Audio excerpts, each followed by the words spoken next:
अस्सलाम वालेकुम प्यारे बच्चों, आज मैंने आपको मिलवाया है एक नए हर्फ से। ये है हर्फ डाल। ये है हर्फ डाल और इसकी आवाज़ है ड। ड इसके ऊपर होती है एक टोपी। ये दाल की तरह ही है लेकिन इसके ऊपर है एक टोपी। डाल, ये है डाल।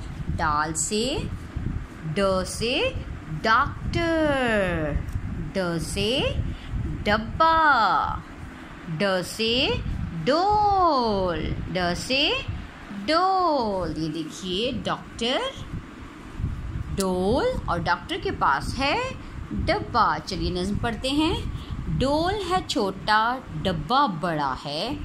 डोल है छोटा, डब्बा बड़ा है। अहमद को बुखार हुआ है। डॉक्टर जब टीका लगाए, अहमद उई उई करता जाए। ड, ये है ड। ड से डॉक्टर, ड से डब्बा, ड से डोल।